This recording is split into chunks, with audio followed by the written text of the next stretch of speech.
Epilogue. Accompanying Soldat, I spent about a year bouncing from town to town.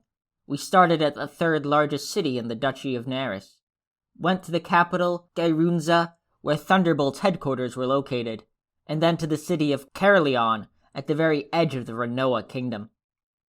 As we moved throughout the three magic nations, I began working on my own, independent of Soldat. I was basically doing the same stuff I did back in Rosenberg, joining adventurers on a temporary basis to get my name out there. I didn't think I'd have as much leeway to bend the rules here as I'd had in Rosenberg, so I only participated in B to S ranked missions. I would help Soldat and his party with missions too. We moved quickly from town to town, switching locations every 2 to 3 months.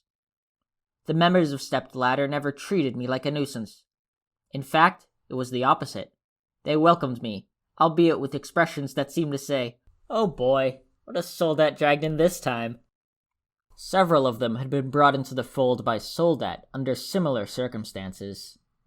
They understood my objective and maintained a respectable distance.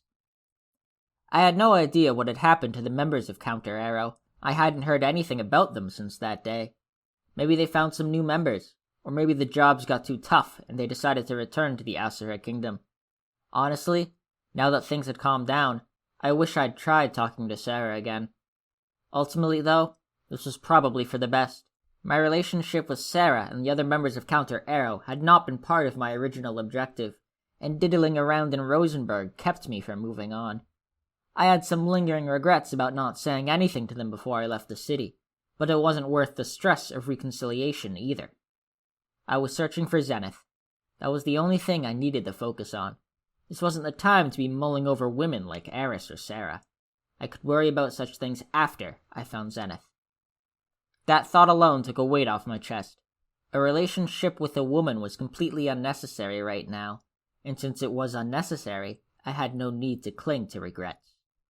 These days, if a female adventurer or someone I was helping during a mission made a pass at me, I would gracefully sidestep their advances. Painful as it was, the incident with Sarah had taught me something. The past version of myself would have danced on air at every woman's approach and invited them to the bedroom, positive that this time would be different, only for my hopes to be repeatedly shattered as my little man hung limp. Granted, I would be thrilled if my buddy suddenly sprang to life once more, but it was pretty far down my list of priorities. Still, I would occasionally recall my first time with Eris, or Sarah's soft, supple body, or the way Elise had tried to please me. I resolved to find a cure for my impotence as soon as Zenith was found. Meanwhile, as I'd hoped, my name became known throughout the three magic nations. Not quite on the same scale as in Rosenberg, where even the escorts knew of me, but I was famous enough that people knew I was searching for someone. East of the three magic nations, in one of the many small countries spread out over the northern territories, 2 men were talking in an adventurers' guild. "This country will be done for soon. How can you tell? People's faces. No one has any spirit left in them. Plus, there's a rumor that the Prime Minister's eager to go to war. When a country is backed into a corner and war's their only option, you can tell things are gonna end." Well, I don't want to get dragged into that mess. Maybe I should move on. Gonna have to go to the west then. Yeah, I left the three magic nations to see what things were like. It's just madness out here. Aside from the 2 adventurers, the only occupants of the otherwise deserted guild were a group of gloomy-faced adventurers, and a woman who was asking the receptionist for something. Even the bulletin board was largely devoid of requests. The residents were impoverished, and so entrenched in their problems that they couldn't even ask for assistance. Visiting adventurers were few and far between, so even requests that did pop up were largely ignored. This adventurers guild was in a real slump. This country had been different long ago. Back when it was first established, it was a prominent and powerful nation among the northern territories. People were sure that it would conquer the whole of the northern region. Fate, it turned out, had different plans. Making a living in the north proved to be an incredibly difficult task. Cultivable crops were few, monsters were numerous, and travelers rarely passed through. If this country had worked to develop magic as the three magic nations did, it might have done better. But alas, it produced nothing. All it did was consume what resources it had until there was nothing left to consume. Now, the nation was well on the path to destruction. It was only a matter of time until one of its neighbors declared war on it, or it declared war on them. Either way, those in charge would be replaced. That might breathe life back into the Adventurers Guild. But before that could come to pass, any adventurers who remained would be caught in the middle of war. Anyone with good sense would flee before the borders were sealed, which was exactly what the two aforementioned men were talking about. Speaking of the three magic nations, I heard a strange rumor. A strange rumor? People were talking about this ridiculously strong magician who's been temporarily joining other adventuring parties. There's nothing strange about that. There's a bunch of guys who do that to make some coin. Yeah, that's just it though. This guy isn't even looking to make money. I don't know what he's after, but they say he basically hasn't taken any cash. So? That just means he's too useless to get a cut of things, right? No, that's not it either. I hear he's unbelievably strong.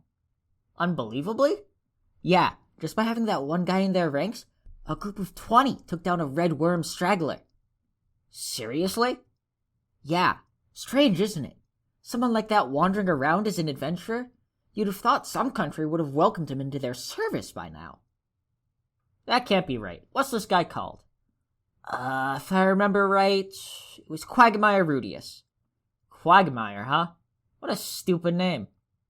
Just then, a shadow fell over their table. The man glanced up and found a refined-looking woman, who moments ago had been conversing with the receptionist at the counter, had wandered over to their side. She was an elf. The men could immediately tell that she was a first-rate warrior. She was slender but muscular, with a demeanor that suggested she'd been through many a battle. They gulped. But something was off. There was a luster to her that seemed unbefitting of a warrior. Could you share that story with me in a bit more detail? The woman put a finger to her lip, her expression almost flirtatious as she asked the question. The one we were just talking about? Yes, the one about that adventurer, Quagmire Rudius. I don't know all that much. The man blurted incoherently. Right now, he wasn't sure if she was asking him a question or soliciting him. Isn't there anything you can remember? For instance, where he might have last been spotted, or anything like that? I think... Yes, come on, try your best. If you can remember, I'll let you have your way with me. A switch flipped in the man's head. Men were simple creatures. As soon as he realized she was not asking him a question, but rather propositioning him, his mind started working overtime to get what he desired. In a corner of his mind, he found himself thinking that this had to be too good to be true, but he could not resist the delicious prospect dangled before him. I remember. Basharant. It was the third largest city in Basharant. Pippin. My, is that so? Thank you. The woman grinned at him. Then she muttered under her breath, So I finally found you. The man didn't catch that last part, but she did grab him by the hand, as if to say she was ready to offer him a reward for his efforts. Well then, let us be on our way, she announced. To Pippin? He asked in disbelief. Of course not. I have to pay you for your information. We're off to your room, unless you prefer doing it outside. What kind of pervert are you? You as well, sir. Come along. The two men took her to their inn. No, perhaps it would be more accurate to say that she took them. After all, she was the one most bent on having sex. The men, for their part, would spend some time wondering if the events of that day had been a dream. Unable to forget the night they spent with her, they would linger in that country, searching until war was upon them. That, however, is a tale for a different time. Just a bit further. Her skin looked lustrous the next morning as she set out for Basharant's third largest city, Pippin. The woman's name was Elaine Dragonroad, and she had only one objective, to tell Rudius Greyrat that his mother had been found.